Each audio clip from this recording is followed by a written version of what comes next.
dicek. Ya. Ketiga, ada kasus pidana tidak? Keempat, ada kasus perdata. Kelima, ada utang antar bank enggak? Misal saya deposito di bank A, saya utang di bank Z, ini akan sinkron, ya akan ngelik. Ada utang enggak? Baru terakhir adalah pihak keluarga, ya. Kalau ini kejadiannya, ya.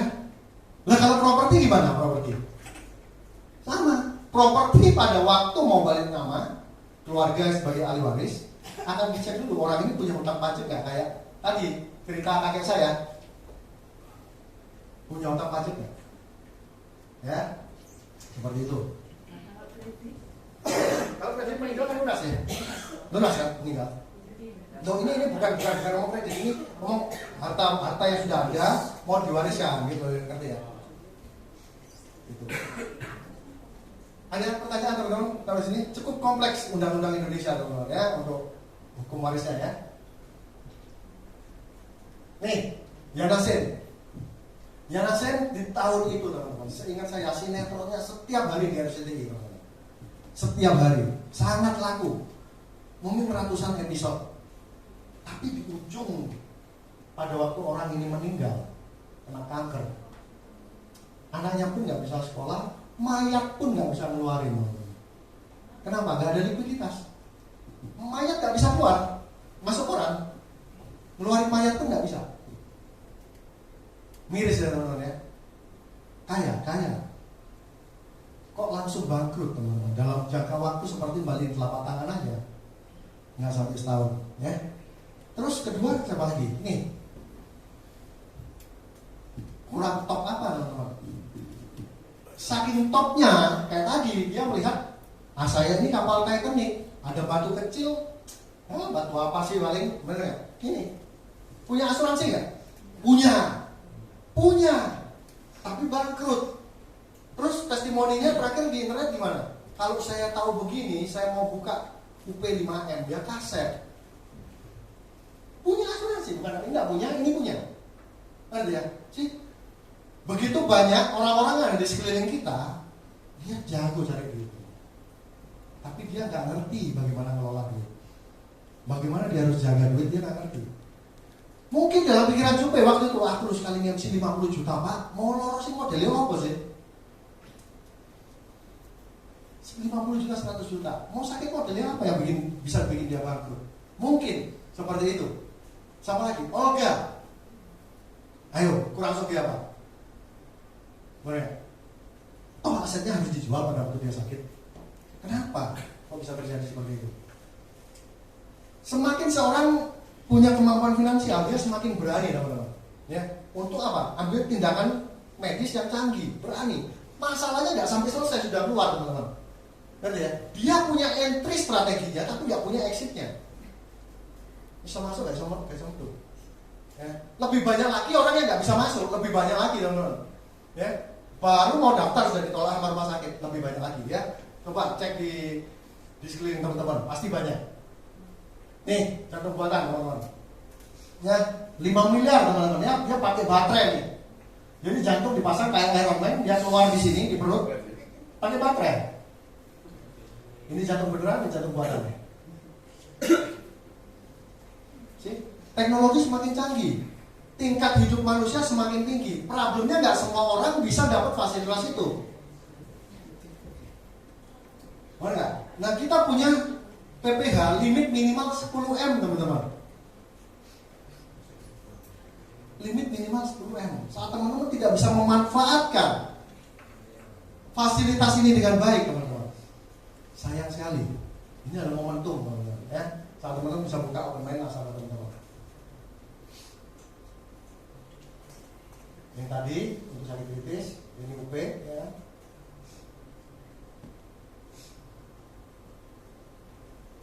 Ya. Loh, sorry.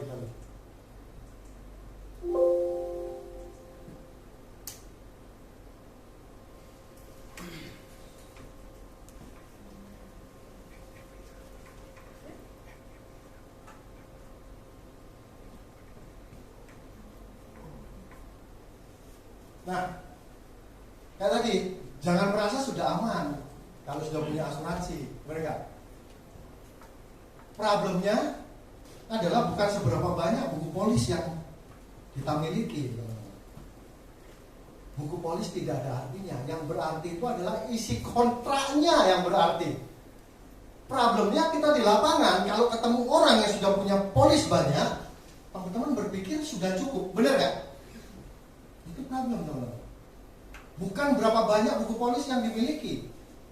Mending satu polis tapi kontraknya mencukupi daripada 10 buku polis, UP 20 jutaan, teman-teman. Ya. Harta pasti hilang. Kayak tadi nasabah saya tadi seperti itu. Pekerjaan pasti akan terganggu. Nah, harga diri. Orang untuk naikkan gaya hidup itu jauh lebih mudah ketimbang nurunin. Setuju? Naik gampang, ada duit. Turun nggak gampang, tunggu dulu. Ini tercabik-cabik, teman-teman. Iya.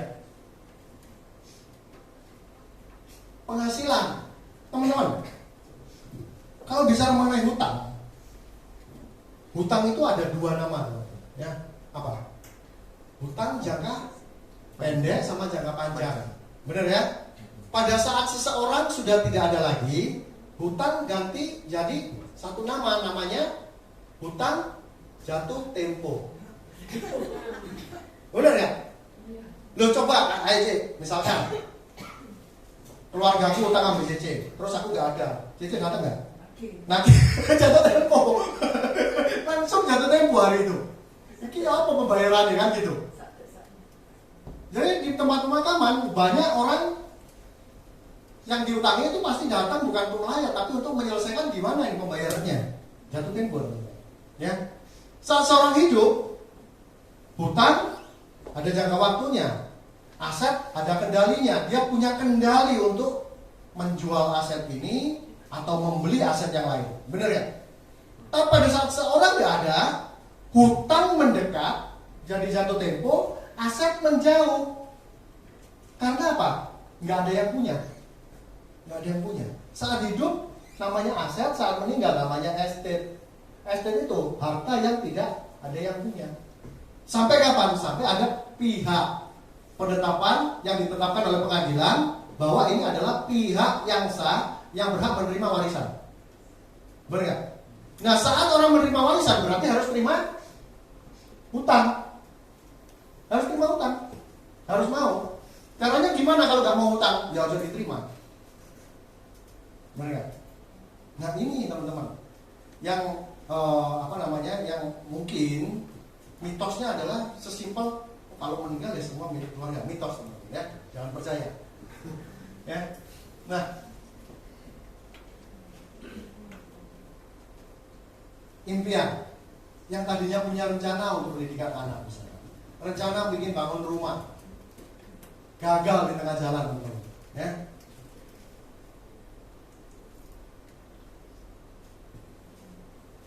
Nah, proses perencanaan keuangan ini simpel aja, ini standar aja, teman-teman, ya. Dari bank nama, janji temu. Nah, ini yang paling penting. Bagaimana kita melakukan namanya fact finding. Kalau fact finding ini saya sebutnya adalah profiling check up. Sama kayak kita pada waktu mau cek kesehatan. Kalau kita mau cek kesehatan, pasti kita dicek apa? Darah, data foto dan lain sebagainya. Tujuannya untuk apa? Supaya dokternya tahu di mana kita punya masalah. Benar ya? Sama, saat kita prospek, kita harus melakukan namanya check up, profile. Supaya kita tahu potensi resiko atau potensi masalah yang bisa terjadi sama keluarga ini. Ya. Setelah kita tahu, ya udah data dianalisa, kita buatin tujuan keuangannya, ya kan? Goalnya kapan? Ya udah diterapin, dimonitor, ya. Sesimpel standar ya. Tapi yang saya mau bahas adalah di sini, profil check up. Ya. Apa aja yang dicek, ya? Pada waktu kita mau cek ke lab, kan itu ada checklistnya tuh. Mau cek apa aja, sama ini juga ada checklistnya, ya. Yang dicek adalah berapa usianya, pekerjaannya apa, ya, kondisi kesehatannya bagaimana, ya kan? Pasangannya kerja nggak? Kalau ibu rumah tangga kan juga pekerjaan, ya. Yang dimaksudkan di sini adalah supaya kita tahu apakah keluarga ini mempunyai penghasilan single income atau double income. Ya. Oh, dua-duanya kerja, dua-duanya harus diproteksi. Oh, salah satu kerja.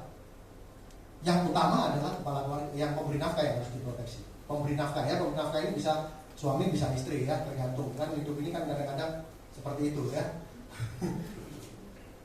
Usia anak dan jumlah anak. Kenapa kok harus tahu usia anak? Supaya kita tahu paling kecil usia berapa. Berarti kita mesti proteksi sampai anak ini mandiri usia berapa.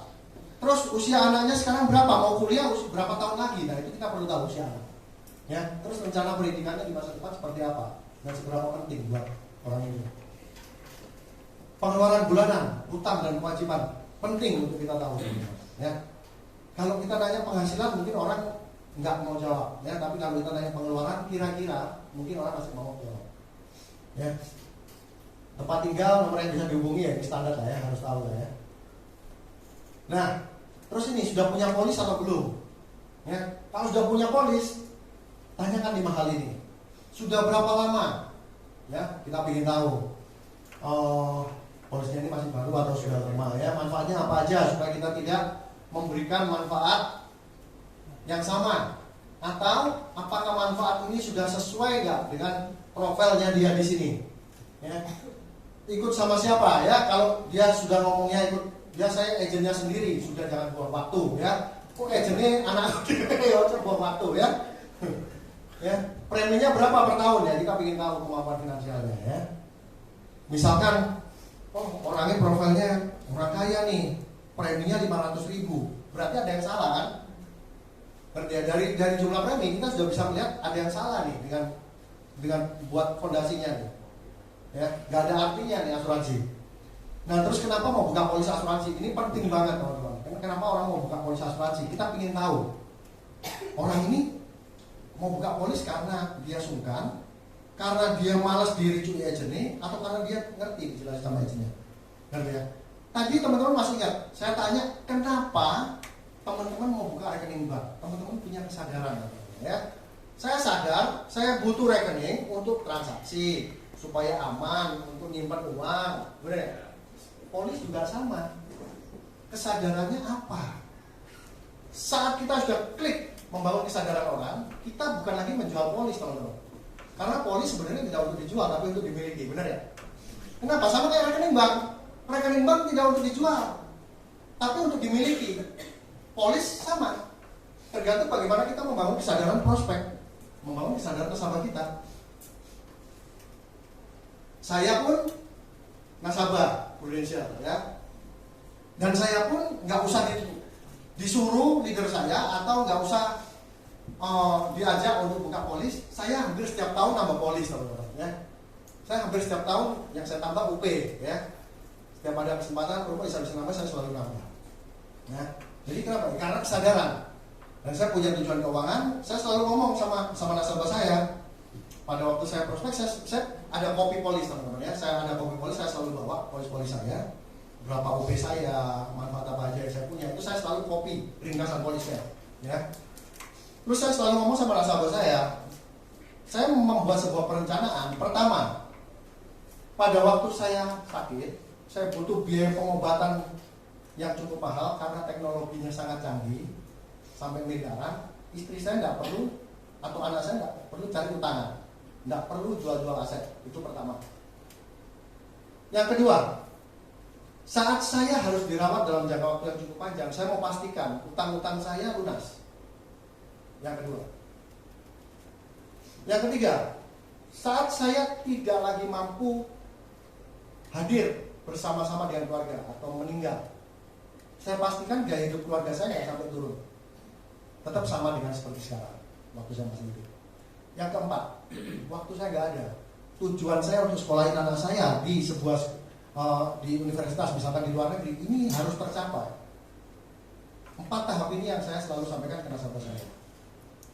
Jadi polis asuransi ini bukan tentang bagaimana saya jual ke nasabah saya, tapi bagaimana kamu memproteksi keluargamu, bagaimana nasabah saya memproteksi keluarga mereka. Jadi mindsetnya mulai berubah, bukan lagi menjual, tapi bagaimana saya mengajak, saya mengadvise apa yang saya lakukan. Paham ya? Sebelum saya mengadvise orang, saya melakukan dulu. Jadi saya mengajak orang untuk membuat sebuah perencanaan, bukan lagi saya menawarkan polis. Itu yang saya lakukan, ya, sebagai advisor. Ya, tadi setelah kita belajar bagaimana profiling check up, kita sudah tahu nih profilnya orangnya, misalkan kayak tadi, kepala keluarganya bekerja sebagai kontraktor, ya tadi nasabah saya, ibunya ibu rumah tangga, 2 anak masih SMP, misalkan seperti itu ya. Nah, saya sudah temuin kebutuhannya dong. Yang dibutuhkan berarti apa? Pertama, asuransi kesehatan sekeluarga. Ya kan? Asuransi yang seperti apa? Asuransi yang ideal, yang bisa mengcover sampai miliaran ya dengan BPH kita. Nah, setelah saya menemukan potensi masalah, saya tunjukin. Kan saya sudah ketemu nih. Oh, profil kayak begini, bocornya kalau lu nanti nggak produktif, keluarga lu gimana? Benar nggak? Dampak apa yang bisa terjadi? Saya cerita itu dampak hutang, dampak sampai waris tadi mau meninggalin hutang apa harta, ya kan? Yang saya ceritain. Saya pelan-pelan ngomongnya di sana itu yang saya lama di dampak, teman-teman. Ya, jadi saya jelasin mengenai dampak. Terus saya nanya, kalau itu terjadi, kamu bagaimana mengatasinya? Kenapa kalau saya nanya? Saya mau tahu kerangka berpikir orang ini bagaimana, bukan dari apa yang saya tahu, tapi dari apa yang dia tahu. Dengan dia menjawab, saya tahu kerangka berpikirnya, saya bisa kasih dia solusi. Saya bisa jawab advice apa yang harusnya dilakukan untuk menambal kebocoran finansial dari tujuan keuangannya. Paham ya? Kalau dia punya solusi, saya punya solusi yang lebih baik dan lebih murah. Kalau dia nggak punya solusi, saya punya solusi yang baik. Sih, dia punya atau tidak punya solusi, saya selalu punya solusi. Jadi ya, iya benar-benar benar ya. Dan solusi ini murah. Ya, baru kita ngomong, kita jual, kita punya program seperti apa, produknya seperti apa, ya kan? Nah, baru kita bantu bagaimana cara pembayaran premi dan alokasinya. Teman-teman, sering nggak teman-teman sudah prospek, orang sudah oke, cuman di ending waktu mau closing orangnya bilang gini, aku gak ada duit. Pernah ya? Iya. Pernah aja ya? Sebenarnya menurut Cece, orang ini nggak punya uang atau tidak ada budget? Tidak punya uang atau tidak punya anggaran untuk buka polis, untuk bayar premi. Tepatnya kebanyakan tidak punya anggaran, tapi dia ngomongnya tidak punya uang. Kalau tidak punya uang berarti Cici sudah salah prospek. Syarat mutlak orang yang bisa diprospek apa? 1, sehat, ya kan? Punya uang, mampu bayar premi, di bawah 70 tahun, ya, sama bisa dijangkau. Bisa dijangkau itu maksudnya bisa ditelepon lah, dijelasin atau ditemui. Ya, salah satu dari 4 ini tidak terpenuhi, nggak bisa. Ya, salah satu dari 4 ini nggak terpenuhi, nggak bisa. Ya, 3 syarat memenuhi, tapi nggak bisa dihubungi, nggak bisa dijangkau, nggak bisa. Benar, nggak bisa ditemui, nggak bisa. Sehat, punya duit, bisa dijangkau, umurnya 75, nggak bisa. Nggak bisa, boleh nggak? Pokoknya 4 syarat ini harus ada semua kriterianya. Baru itu cocok. Kalau sampai dia Cici ngomong orangnya nggak punya duit, Cici salah prospek berarti. Tapi kalau orang yang Cici prospek, nggak mungkin Cici sudah tahu orang nggak punya duit mau ceritain sampai lama, nggak mungkin, benar nggak? Pasti orang punya duit, berarti nggak ada budget, benar nggak? Nah, sedangkan orang bayar premi biasanya dari mana, teman-teman? Bayar premi dari penghasilan, benar nggak? Sebenarnya apakah harus dari penghasilan?